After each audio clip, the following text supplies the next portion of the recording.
სალამი, მოგესალმებით, ვაგრძელებთ და მალე დავამთავრებთ ბიბლიურ კითხვები და პასუხებს, რომელიც არის 56-ე ნაწილი ჯონ მაკარტურის საუბრებისა, რომელიც ჩაწერილი 2010 წლის 4 აპრილს. შემდეგ კითხვა ძალიან ესეთი თეოლოგიურია, შეიძლება ითქვას, და ამაზე ხშირად უსაუბრია ბატონ ჯონს და არიან ადამიანები, რომლებსაც ყოველთვის აინტერესებთ ხოლმე ეს კითხვა. ეს ეხება ღმერთის ნებას და იმას თუ ღმერთის ნება რატომ არ სრულდება დედამიწაზე. და ეს მოცემულია, ქართულად მამაო ჩვენოა ცნობილი, მაგრამ ინგლისურ სივრცეში ადრეც გითხარით, ხო, ამბობენ ზოგჯერ უფლის ლოცვას ეძახიან, ან კიდევ ეძახიან მოციქულების ლოცვას, რომელიც გახსოვთ იესოს ეკითხებიან როგორ ვილოცოთო და საქართველოში ესე შემოვიდა მამაო ჩვენოს სახით. ამიტომ როცა ჩვენ ვახსენეთ, მე მაინც ქართული მსმენელისათვის გასაგებად მინდა გავხადო. მამაო ჩვენოში რა უშლის ხელს იყოს შენი ნება, ანუ ის რომ ყველა ადამიანი გადარჩეს. ესე გავაკეთე ფორმულირება, რომელსაც ვოლტერი სვავს. და ჯონ მაკარტური აფრთხილებს ხალხს, რომ ალბათ 1-2 კითხვის შემდეგ დაამთავრებენ ამ დღევანდელ სესიას. სალამი ჯონ, მე ვოლტერი ვარ, მე უსმენდი თქვენს სწავლებას მათეს სახარებაზე. მათეს სახარების მე-6 თავის მე-10 მუხში, სადაც მოწაფეების ლოცვაზეა საუბარი, ნათქვამია იყოს შენი ნება. თქვენ საუბრობთ ღვთის ნებაზე და მოჰყავთ ღვთის ნების კონკრეტული ასპექტი და მას ღვთის შეუსრულებელ ნებას უწოდებთ. თქვენ მოყავთ მაგალითი იმისა, თუ როგორ სურს ღმერთს, რომ ყველა ადამიანი გადარჩეს, მაგრამ ეს არ ხდება. და ჩემი კითხვაა, რა უშლის ხელს ღვთის ნების ამ ნაწილის შესრულებას, რა უშლის ხელს მის ჭეშმარიტებად ქცევას, რომ ახდეს ეს. ჯონ მაკარტური პასუხობს.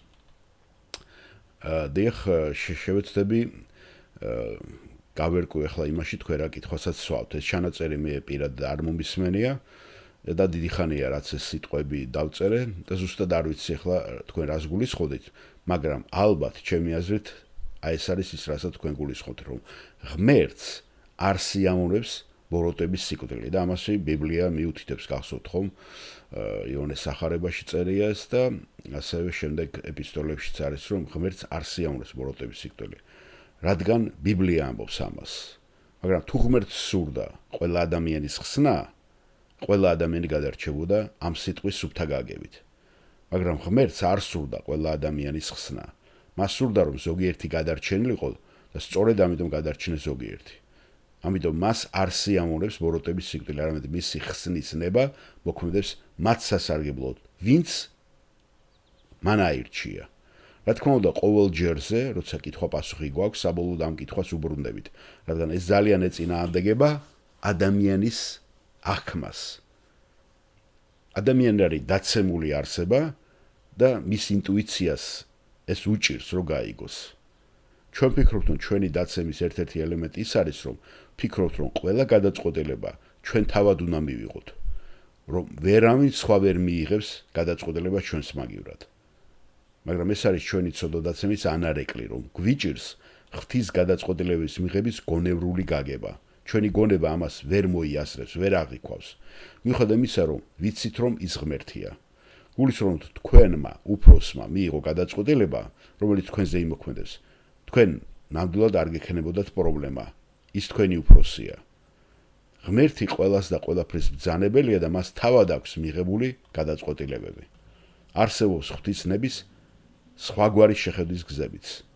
არსებობს ქცევები, რომლებიც ღმერთს სურს და რომლებიც არ სრულდება და მე სწორედ ამას მიუთითებდი. ღმერთს სურს, რომ ჩვენ ვაკეთოთ მართალი საქმეები და არასოდეს შევცოდოთ. ამ გაგებით მისი ნება არ სრულდება. დიდწილად კაცობრიობის გამოსყიდველობის კუთხით მისი ნება სრულდება და ჩვენი წარუმატებლობისა და ცოდვების მიუხედავად ის თავის ნების ფარგლებში ითვალისწინებს და ეს მისი საიდუმლოს ნაწილია. მიუხედავად იმისა, რომ მას არ სურს, რომ ჩვენ შევცოდოთ, მას სურს, რომ ჩვენი ცოდვები შეესაბამებოდეს მის საბოლოო მიზანს ჩვენთვის და ასევე საკუთარი სახელის განდიდებისათვის. გასაგებია, მადლობთ პასუხისათვის.